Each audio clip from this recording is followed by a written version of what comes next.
Whenever I hear the story of Noah and the ark, I'm reminded of an old joke that Noah is resting in the ark, and all of a sudden, from the bowels of the ship, he hears a tapping. And this persists and finds the source of the tapping. And he looks at somebody and he says, "All right, who invited the woodpeckers?" You know, God was very deliberate in pairing up the animals so that their issue would be kept alive, so that they could promulgate and they could propagate and they could carry on the species of the different animals, including human beings. And on this day, we celebrate as a society, as a world, this gift of love. We think of Saint Valentine, who ultimately gave his life for the gospel, who showed his love for his people, for the church, and for his God by giving his life. We celebrate today the feast of Saints Cyril and Methodius, who showed their gift of love in extending themselves in love to the Slavic people. We ourselves, as the people of faith, show our love. There will be many exchanges on this day of hearts and flowers, of candy, of other gifts and tokens of affection. But the greatest gift that we can give one another is the gift that Valentine, that Cyril and Methodius gave, the gift of oneself. The gift of oneself in service to another. And ultimately, that should be what Valentine's Day, that should be what every day for the Christians, for we as Christians should be about.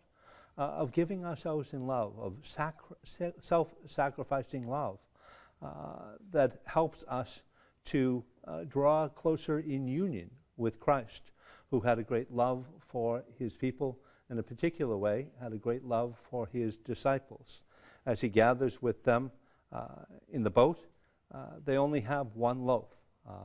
And so Jesus, in speaking of the leaven of the Pharisees, the leaven of Herod, gets the disciples to thinking he's speaking about bread.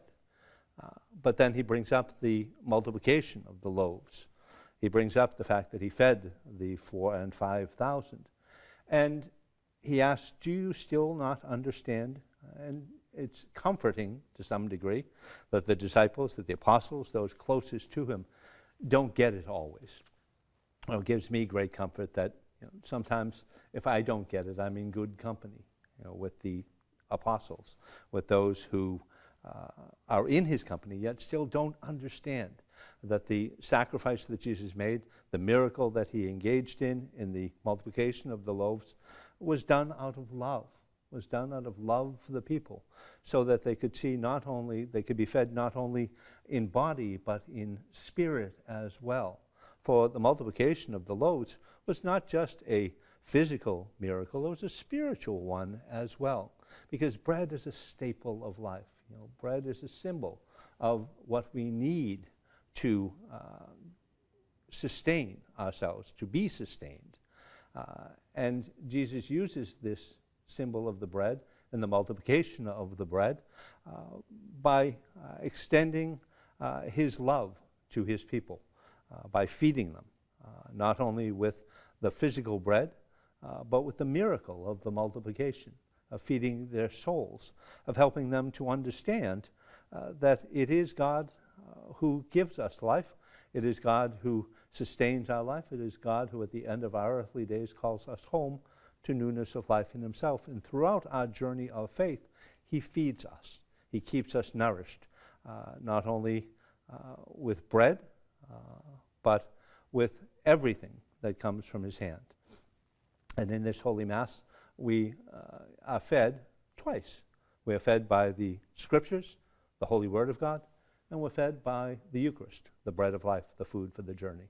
May we, as the people of faith, on this feast of Saints Cyril and Methodius, on this feast of Saint Valentine, may we come to extend ourselves in love and service to our brothers and sisters, to all who we hold dear, so that all may come to know what we have come to know, that Jesus Christ has broken the chains of sin and death and won for us newness of life.